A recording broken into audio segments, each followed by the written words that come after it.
We're back at our favorite coffee shop in all of Louisiana, PJ's on Airline Drive. Got a iced coffee here with me, keeping us awake after a very early start because Cam Jordan signed his contract extension. We're going to get into that and how Alvin Kamara stole the show by getting in front of the media. And then after he spoke with the media, the suspension came out. We're going to have all of that on today's show, as well as a little bit of a mailbag in this show. A very, very, very newsy day today. So Yes. A lot of stuff going on, a lot of stuff to cover. Camp's in full swing too, so don't let that get lost behind the headlines.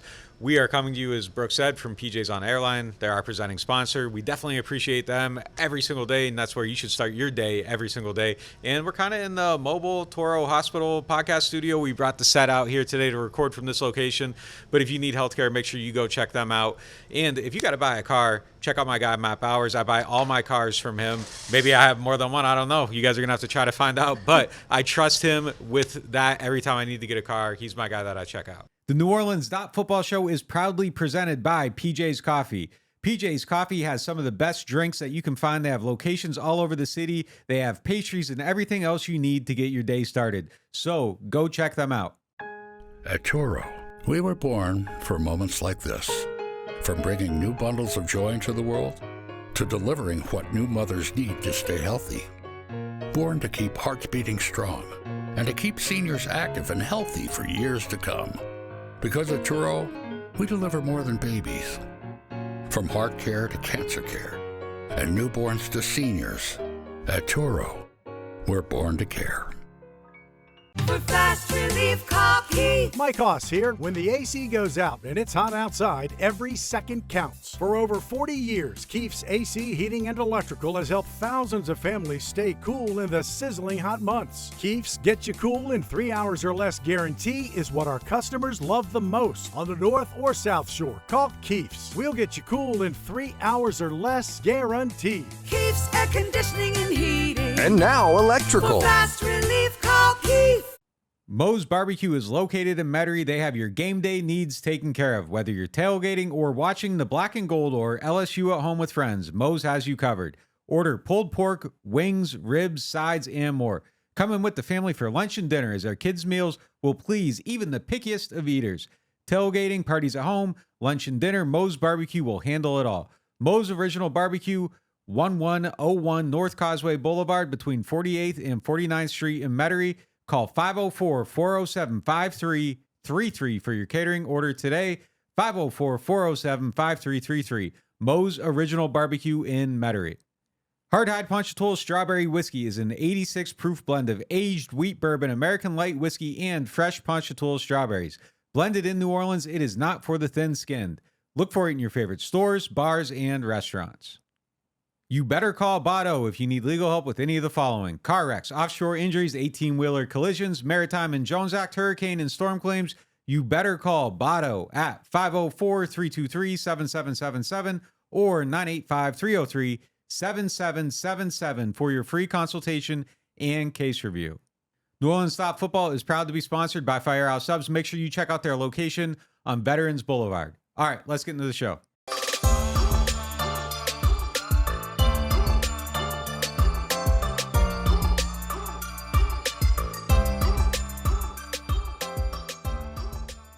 Let's get into our lead topic presented by Friend & Company Jewelers. Friend & Company Jewelers is excited to announce the opening of their new engagement salon.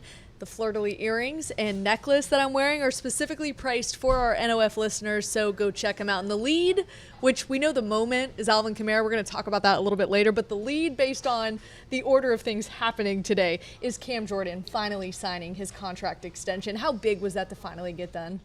It was definitely a needed deal, I think. And look, keeping Cam here forever just is one of those things that kind of feels right. And it wasn't cost prohibitive. 2 years, $27.5 million, all guaranteed money. But the price per year is actually really low. Cam's probably giving back some money just to make sure he can stay here and finish his career.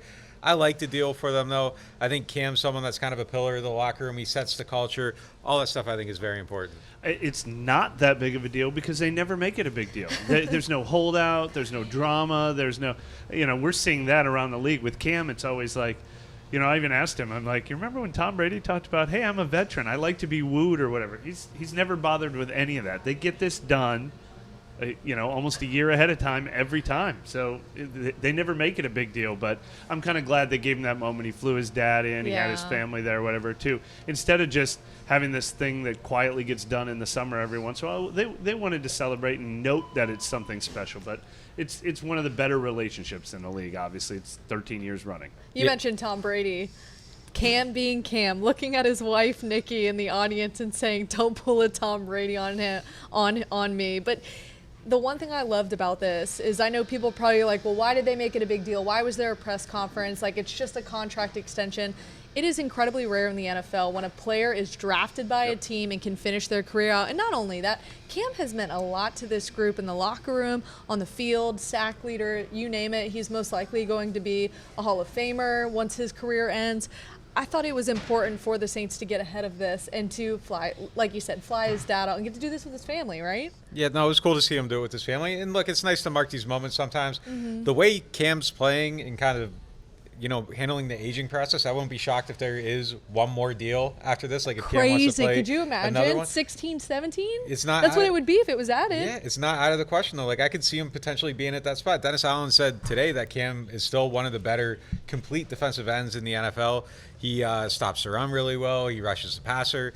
But like you said, having his family there was really cool. You did a great interview with his dad, Steve. Talked to him about Cam and Cam's upbringing and just kind of, why football is so important to all them. So check that out on our YouTube if you haven't seen it yet. But yeah, it was a cool moment today. He's not going to run out of energy, that's for sure. He may walk away for some other reason, but it's not going to be because he's worn out. I mean, the guy, as we talked about, he took a veteran rest day, and it almost felt like a shock today. The guy never even he says all the time how much I love practicing. I think he actually means it. He's one of the most energetic, effervescent guys, and that's why he's been so special for so long. And you mentioned all the things he does in the locker room and as a leader and everything. I mean, the community as well. If Demario Davis hadn't joined him, he'd probably be like a 5-time Saints Man of the Year winner. Instead, they take turns every other year. Yeah, and it seems like our day has almost been split into two. It was all about Cam Jordan until Alvin Kamara after practice said, all right, let's do this. Walks out to the podium, starts talking to us. And not only that, but the suspension comes out. Alvin will have a 3-game suspension. That will be the first 3 games to start the season. That's our moment, presented by New Orleans Hamburger and Seafood Company, that the suspension has finally came. It's only 3 games, which I think is a positive for Kamara because it could have been worse. It was looking like 6 at one point, and then he settles the case, goes and talks to Roger Goodell. I think that was a really smart move for him because you just saw it today. He goes out and he talks. He starts smiling. It just makes everybody feel – he has a way of just making people feel good and just kind of letting, the brightness inside of him out. And you just kind of feel that in the room. And I'm sure Roger felt it the same way. And I'm sure Alvin was very contrite. We heard it today. I believed him when he said he was embarrassed by what he did. He felt like he put a stain on himself, the league, the Saints. He felt like somebody that really sat around for the last 16, 17, 18 months, felt the weight of this mistake on him and is truly sorry about it. I believed him. Sometimes we hear these things from people and it's just kind of well, I don't know. The way Alvin was saying that stuff, it was really heartfelt. But I do think it is good news for the Saints. They have good running backs. They'll be okay for those 3 games. But, that's much better than 6. But I don't think we're going to see an appeal. I think it's 3. I think it's done, and this is going to be it, and that's where it goes. You can't ever take comments just at face value because I believed Alvin Kamara when he said, I've never let this affect me. It's never affected my preparation. I've been preparing I'm not going to be suspended. I'm the same as I was. But I also really believe him when he said he feels so much better now. He feels so much relief. He said, I think we posed this a few weeks ago in one of our shows. Are we sort of undercutting, underplaying the fact that Alvin might, now that this is all behind him, really might have a weight lift off to his shoulders, and that's exactly what he said today. He said he used weight lifted off my shoulders. He used the dark cloud as passing, and he said he felt an extra pop in practice today, and that's even before he found out the suspension. But court case done, meeting with Goodell done. He just knows 2023 is not going to be about that stuff anymore. Right. 2023 is going to be about football, and he always looks great on the practice field, but there's no way that can't have a positive impact on him. And then all of a sudden now, I know we're going to have a fantasy segment a little bit. All of a sudden, while I was thinking of that, I was like, 3 games out of 17, he's gonna be practically a full season contributor for this team, and he's feeling great.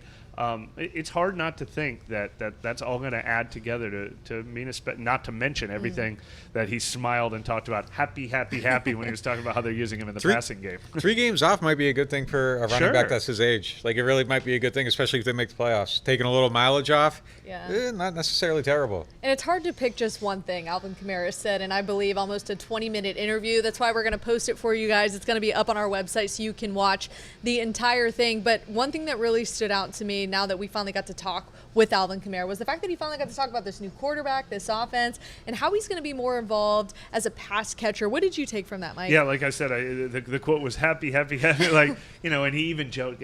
I love it when we get Alvin Kamara in his bag of like, I'm here. Yeah. First of all, there was like twice where he's like, they're going to tell me I only have one question left. I'm staying here as long as you guys want. But he is even so hyper aware, and he's not afraid to tell us how hyper aware. As somebody said, did you talk to Pete Carmichael about wanting to be more involved in the passing game? He goes, oh yeah, me and Pete had a conversation. We were cursing at each other. He goes, no, I'm just kidding or whatever. But he knows that's what everyone's been talking about. Were you unhappy that Pete didn't give you the ball in the passing game last year? He wants it. He never made any secret of it last year when he would talk to us about football related stuff, that he knows what he can do in open space, and he wants to see them figure that out. He said that's big for Derek Carr, wanting to get him out there. He said it has been a big push for Pete Carmichael, Ronald Curry, Dennis Allen, and he said nobody could be happier about it than him. It seems like that's something that not only he wants to do, that they're implementing in practice as well, and that's something that you've been talking about in the offseason, that where has it been, right? Yeah. The best thing I thought he said today is that, like, they're trying out the motion stuff and doing different things. Like, that's so needed in this offense. But that's where he needs to exist, and that's why they kind of built this running back room the way they did too. I think you bring in Jamal Williams with the idea of taking some weight off of Alvin. You bring in Kendra Miller, same thing. Just get him in a role that makes sense. Don't overthink it. These are the things he's great at. Get him the ball there and let him go to work. That's always where Alvin's been his best. His best highlights are plays in space, like the Green Bay run, the Tampa Bay screen. Like, you just get him the ball out there, let him do his thing, let him go cook, let him use his otherworldly balance, and just be smart about how you're using him. And I think that helps with the aging process as well. Yeah. Well, we are excited to welcome in a new sponsor, Louisiana Lottery Fantasy Segment. We know that Nick's really excited. Big scratch-off guy right here. So our fantasy question is, out of Alvin Kamara, Jamal Williams, and Kendra Miller, which of the 3 would you want most at their respective values? At their respective values being the big question here. And, I don't have any evidence of where people have been drafted since the suspension was announced, since it was Right. 30 minutes before we went on air. But pretty consistently, most of the major websites, Alvin Kamara had fallen out of the top 20 running backs, I think for 2 reasons: the looming suspension and the crowded running back room, Jamal Williams, Kendra Miller. So some recent mock drafts I saw, 59th, 71st, running back 23, running back 25, running back 28. I bet now that everyone knows it's just 3 games, I bet you're looking at Alvin Kamara right about the 60th pick in most drafts, end of round 5. I think this will hurt Jamal Williams a little bit. I think some people probably thought, if I draft Jamal Williams, I'm getting a starting running back for maybe 6 games. They keep seeing 6 games in reports now that they know it's 3. But he's been about the 100th pick, round 9 or 10. And then Kendra Miller's been 110th, 120th, round 10, 11. Depends on the draft, probably, if you're taking a flyer on a young guy who might be a lottery ticket. Perfect segue. I just came up with that. Thank you. But so that's the question. Now, this might be recency bias, but I wish I had a draft today so I could still take advantage of Alvin while the price is cheap. I wouldn't be surprised if by the time we get to the season now, this moves him up higher to like round 4, round 5, and then I might want to take that Kendra Miller shot late in my draft instead. But if Alvin Kamara is going outside the top 60 in any of my drafts, I'm scooping him up at that price. I think it just in the order to how I would take these guys, I would take Alvin at his rating, and then I'd want Kendra. I'm probably not taking Jamal Williams. I think Jamal Williams is probably – I think in the perfect scenario, Alvin's the guy kind of getting the ball in the passing game, doing all the stuff that he does, and then Kendra's passing him up. I think that's kind of similar to the 17 situation where you had Adrian Peterson, and then it's like, well, wait, the young guy's actually good. Why do we have the old guy here? No disrespect to Jamal Williams. I just think if this room works the way it's supposed to work, I'd just rather have Kendra. I think there's more upside. I think he's going to be a bigger contributor. I think they're incentivized to have him be a bigger contributor. So I'm taking the lottery pick every single time. Shout out to my guy, Jeff. I told him to get us the lottery. He got us the lottery. So, but definitely I'm taking Kendra every time. the other big problem with Jamal Williams when it comes to fantasy is his biggest value is going to be in the first 3 weeks of the season now. He'd be a good guy to start. If you're in daily leagues or whatever, that's great. But usually you don't need your backup running backs in the first 3 weeks. There's no bye weeks yet. There haven't been injuries yet. Maybe if you draft somebody who's if you draft Alvin Kamara, draft Jamal Williams, that's perfect. But I think Jamal Williams will have his most value in weeks 1, 2, and 3 while Alvin is suspended. Then Alvin comes back. Then Kendra has more time to develop. I think late in the season, by the time in your fantasy playoffs, that's when Jamal Williams will have the least value. Yeah, I would have to agree. And a couple housekeeping notes before we hit a break. John Gruden was out at practice. Dennis Allen says he will be there for the next 3 practices. He is there to observe and kind of give any advice or things he might see. Dennis Allen says he does not have a role with the team and to not look too far into that. Take with that what you will. Also, Michael Thomas, Cam Jordan, as we know, and James Hurst were all vet days. Honors Pete and Calvin Throckmorton are still out kind of working on some injuries, trying to get back to full strength. And after this break, we are going to hit an entire mailbag segment, so tune in after this. Now, at New Orleans Hamburger and Seafood Company, get our $10.99 shrimp remoulade combos with zesty shrimp remoulade and fried shrimp or catfish for only $10.99. And did you hear? Soft-shelled crabs are back at New Orleans Hamburger and Seafood Company. Life is full of unexpected events, which can come with unplanned expenses. Jefferson Financial Federal Credit Union has a variety of personal loan products to meet your needs. Whether it's treating yourself to something new, paying off an unexpected expense, or consolidating debt, we are here to help. With rates as low as 8.5% APR, a personal loan with Jefferson Financial can help. Don't let life's curveball impact your financial happiness. Apply today at jeffersonfinancial.org. Membership restrictions apply. Federally insured by NCUA. Martin Wine and Spirits is home to a selection of hand-picked barrel select bourbon, whiskeys, and much, much more. They are family owned and operated since 1946 and specialize in wine, spirits, gourmet food, gift baskets, catering, and tasting events. They have many locations, so they're never too far away. You can check them out in Metairie, New Orleans, Mandeville, and Baton Rouge, or if it's more convenient, you can always shop online.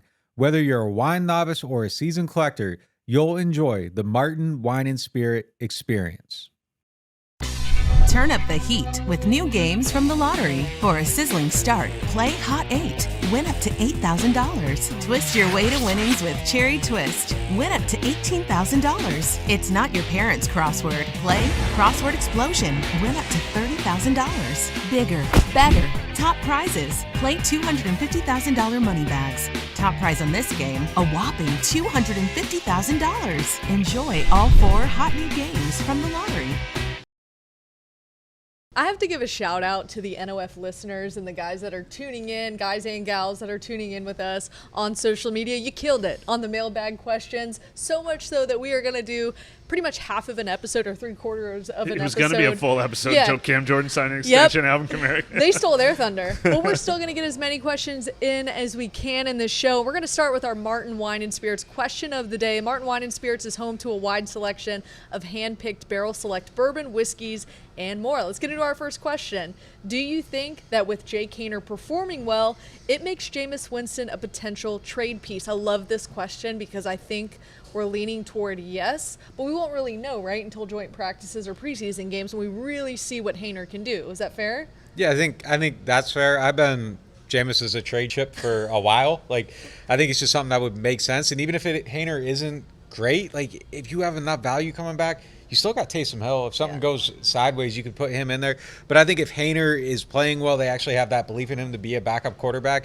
It makes it much, much easier to trade Jameis away and potentially get something back if another team has a disaster at quarterback. Yeah, I don't disagree with that theory. I feel like we're a year away from that, maybe, that by next year they don't need to worry about signing a veteran backup. I wouldn't want Haener to be one snap away from going into the game with all they have riding on this season starting in week 1. But you're right. If the offer is strong enough, it's the same thing like when the Jets traded Teddy Bridgewater to the Saints a few years ago. You listen if people want Jameis for sure. One snap away in one game, though, because in that game, Taysom would probably be doing everything. Hayner would have to finish out that game, and then the next week, Taysom would be the starter. Yeah, that's true. I'm okay with it. Like, if your starter's getting hurt, you're probably losing that game anyhow. I'd be okay with it if the return is good enough. But I don't think it's anything that they're pressing, but I think if the opportunity's there, regardless Hayner or not, I think it's a possibility. The bottom line being that Jake Hayner, we all agree, has shown way more polish than we've ever seen from a rookie in their first camp. Absolutely. All right, moving on. Can we realistically expect to see Rashid Shaheed used more in the run game in 2023? I think so. I think so for sure. We're seeing it in camp now. They're trying to get him the ball on jet sweeps. They're using motion. They want him to be more creative. And I was talking to Cody Burns 2 days ago, and he just kind of brought him up about how good he is out in the open field. They want to get the ball to him. It's something that they sat around, they looked at their personnel, and they said, how do we get this guy the ball? It's something they need to figure out. Yeah, and specifically on the jet sweeps, which we see every once in a while in practice. I feel like every time they do it, I see a media member, whoever's standing next to me, saying, I want to see that. I want to see more of that. I want to see that on every play. It's just definitely true. And then him being worked in the slot more and getting the ball in his hands quicker.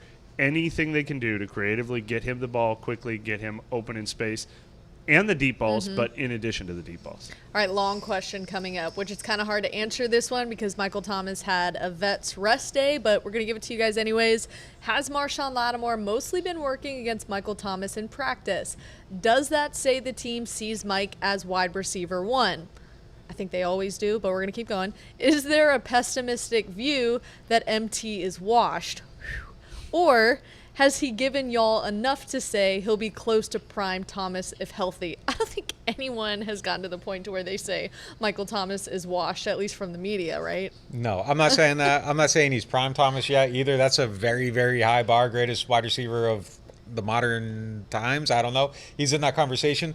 I think he can be really good, though. I think we're seeing some good signs. I think there's still a little bit of a build-up period with him that's going to take place. Now, to the first part of that question, there was like 6 questions. But I think so Lattimore's been targeted coming into today. I haven't done today's tally, so today would have been the 7th time because Traquan was on him once. He's been targeted 7 times. 3 of those are with Mike matched up against him. So it's a mix and match. They rotate their personnel so much at that position. Yeah. I also think they're making a concerted effort, though, to make sure that Mike and Marshawn match up against one another. And one-on-ones, they're stacking those matchups where a lot of other people rotate. So they want Mike to get that work. It's good work for him to get used to playing against the top-tier competition.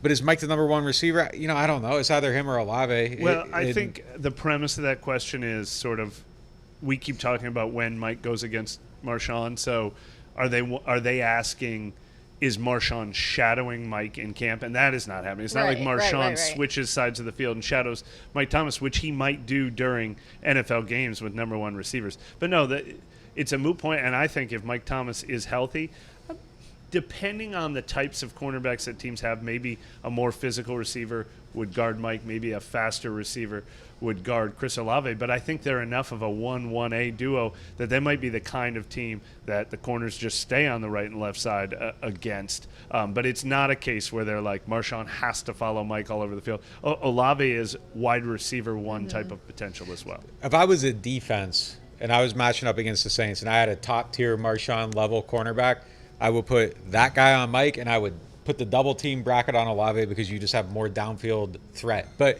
in a regular matchup, I don't know. And I don't even know if the distinction matters. They're going to move guys around. If you want to match up with one, whatever, the other one's going to beat you. They kind of, if Mike's Mike, they got 2 alpha dogs. Marshawn would demand Mike, don't you think? He would. Like, if another team had this, it happened with Tampa Bay in recent years where Chris Godwin started to come along. I know he spends a lot of time in the slot, but there's certain guys, or Julio Jones and Calvin Ridley, that could be a combo where you'd think, oh, just leave your cornerbacks on either side. But Marshawn wanted Julio. Like, Mike's a guy that cornerbacks might want, too. Yeah. And by week 4, though, Olave might be, like, on pace for, 1,500-1,600 yards. Like, I think he has that type of potential. So I think they really just got 2 number 1 type receivers. The Saints don't have to decide, which is good for them.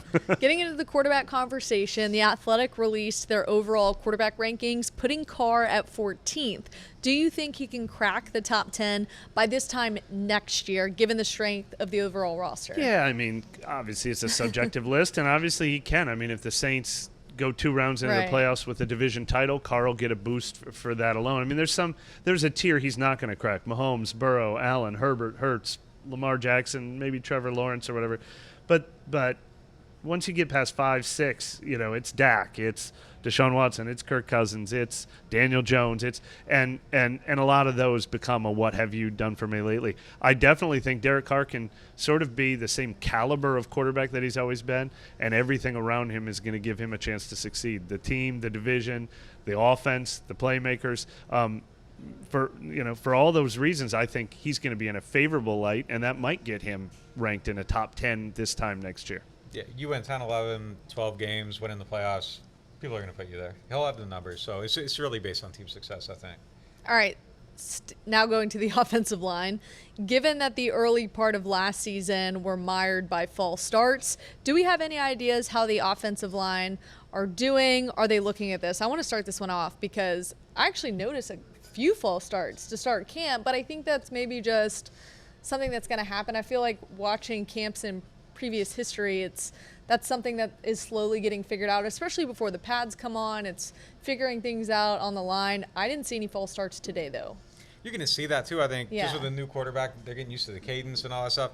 I think it's going to settle down because there's going to be consistency to that, and I think that's going to take care of a lot of it. Just Derek Carr kind of commanding that situation, one voice. He's setting the protections. I think that kind of just washes out. But, look, they got to be accountable. That stuff starts happening this year. It can't just be something that's going to go away. You got to go out there, you got to punish somebody, and you got to make sure it's taken care of. You chart every play, so you would know if you were noticing a trend. But I would say the general vibe I get is that is one of the reasons why we've spoken so highly of the offense. It's been clean. Not a lot of balls on the ground, not a lot of redoing snaps, not a lot of batted passes at the line. Today, actually, was the one practice where I thought the defense was in the backfield a lot for would-be sack, would-be sack, would-be sack, and that kind of stunted the offensive development. But I think it's been a pretty clean camp. I agree. It's probably not a coincidence that they were missing three offensive linemen out on the field today. Right. All right. NOLA headline asks, what has been the biggest weakness for the Saints? It's the same thing that I thought was their biggest weakness 3 months ago, a month ago, and I like everything about their starting 22. I'm just still worried about a few positions that are thin. The offensive line looks thin really fast when starters aren't out there. The linebacking core would look extremely thin if Demario Davis or Pete Werner wasn't out there. DE is thin, even though I love what I see from Peyton Turner and Carl Granderson so far, so I'm feeling a little better about that one. But receivers, if they didn't have those top 3, there's a drop-off. So depth at some important positions, but weakness in the starting 22, I don't have one. Yeah, I mean, I agree. I agree with your answer completely. I'm not sure anything jumps off the page. I still have questions about a lot of things on the O-line and D-line, but I think we got to see it in joint practices, games, to really know if it's a concern area. There's nothing that's keeping me up at night right now, though. Yeah, we're 8 practices in, which we can actually answer this next one 8 practices in. Who's the front runner to run opposite of Marshawn Lattimore right now? Collectively, I think we'd all say Paulson Adebo, right? Adebo, yeah, I got to right now. I thought Taylor had a really good practice today. I don't think it's a closed race by any means, but if you're saying pick one today, I got to start Adebo. Yeah, I agree, but also I think everywhere that Alontae Taylor has always distinguished himself has been live action. It's both how hard he hits, which they're not allowed to hit right now. It's energy level he brings to the field, which is harder to discern in a practice necessarily compared to a game. So I think preseason games could be somewhere where he balances that out. Nick mentioned maybe Paulson Adebo's physical coverage leads to a couple flags, and then that turns into a negative when it looks like a positive at times. So I think he can quickly make up that ground in games, but so far through 8 practices, it's impossible not to say Adebo. Mark T asked the next question. In past camps, someone always seems to jump off the page and impress. Michael Thomas, Paulson Adebo, and Alontae Taylor come to mind. Who is that player so far this year? I mean, I've been saying Kendre Miller, Yeah. Kendre Miller, so I'm going to say Kendre Miller. He's looked good running the ball. He looks good catching the ball.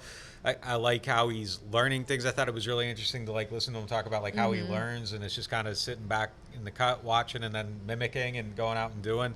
I like where he's at right now. Yeah, Kendra is the only name I've written down too, because this question was pretty specific. Yeah. It said Michael Thomas, Alontae Taylor, Paulson Adebo. It wasn't asking for dark horses who are making the Right. 53. It was talking about people who, So this is going to be a real player on the team this year. Kenny Vaccaro when he was a rookie or whatever, high draft picks. And Kendry Miller fits into that category. He has been the one guy that feels like, oh, we're talking about a real contributor on this team. I mentioned the other day that Peyton Turner and Brian Brzee, I like what I see from them. Jump off the page would be a big expression for those guys. But I do wonder if those guys might be in line for leaps from where they've been. One a rookie, one a third-year guy. All right, we have another fat question here, very long, and I feel like we've answered a part of it, but still think it's a great question. With AK getting more work in wide receiver drills and the team having more flexibility at the position than in the last few years, how many snaps do you guys believe Alvin Kamara will receive lined out wide where he's running routes or used as a decoy or on bubble screen? More.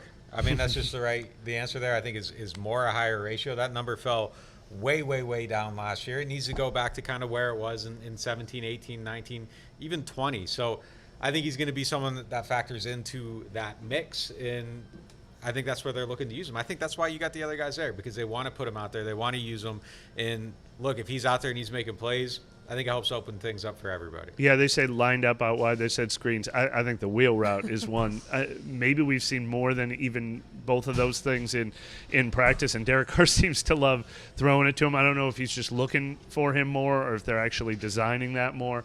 But that's one Alvin specifically talked about today, that he's excited that's been a part of it. But, yeah, it's the combination of the team clearly recognizes from DA to Pete to Alvin to Derek Carr that they should do more of that with him, and the makeup of the running back room makes it clear that to get them all on the field and to make them all effective, that's a good place to have him and a different running back both, being effective on the same play at the same time. So we're 8 days in. Are there any players that were on the roster bubble now comfortably on the 53-man roster? For me, that's Traquan Smith. He is comfortably on the roster to me. I will co-sign Traquan. I think he's definitely on the team right now. That's a good point. The way that question was worded, we all talked about him as a maybe. I think two or three. We all were leaning close to him. I think you mentioned Brian Edwards could easily pass him up. That hasn't happened so far. But, yeah, it's just a reminder of how far he is ahead in, as we said, every category, not only pass catching. He's pass catching. He's had 2 or 3 practices in a row together, but blocking, special teams, no on every position. That's a good one.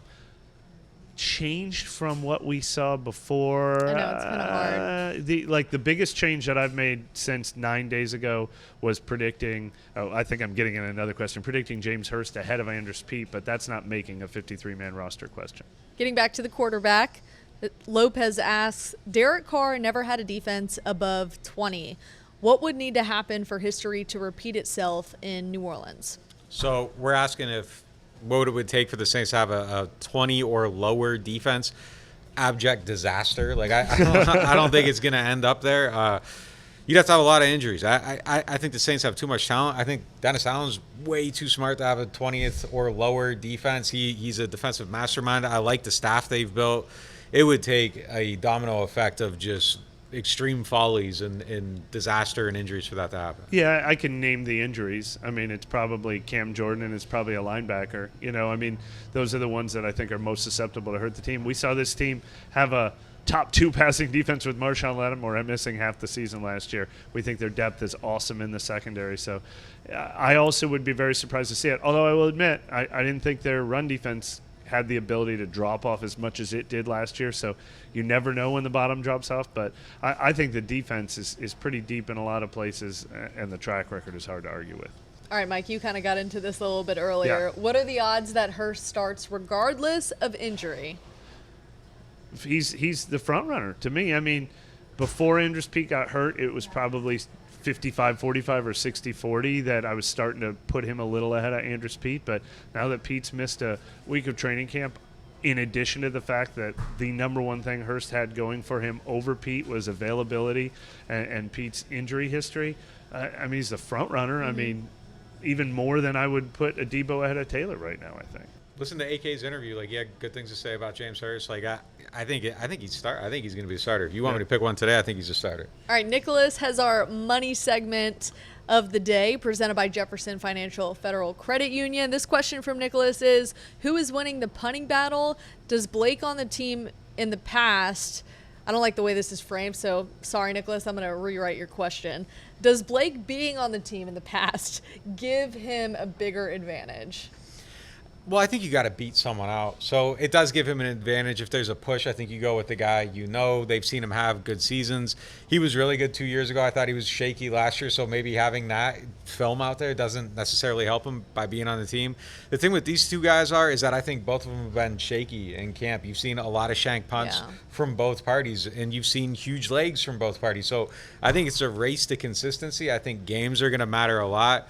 Lou Headley is still kind of raw a little bit, but he is, if we laid down the hang time of every punt, I bet he has 4 of the top 5 hang times in camp, and I time them all. Sometimes, you get a double hit or miss a stop. So I don't want to say that definitively, but he has had a bigger leg.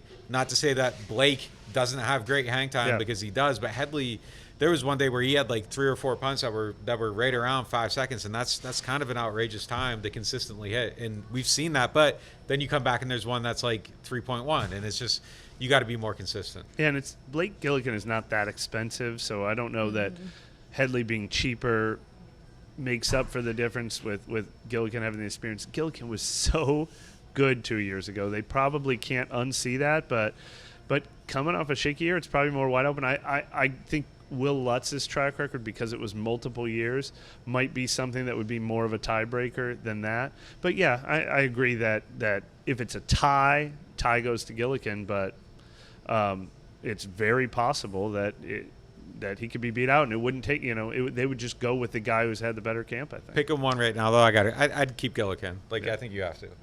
Yeah, I'd say so too. Well, thank you guys for sending in some awesome questions. Be sure to continue to send those questions, whether that's on YouTube, on our website, or on Twitter. We're always taking our Martin Wine and Spirits question of the days for all of the shows. And if you can't get enough Alvin Kamara news, Mike has something up on the website that you're definitely going to want to check out. And we'll see you guys next time.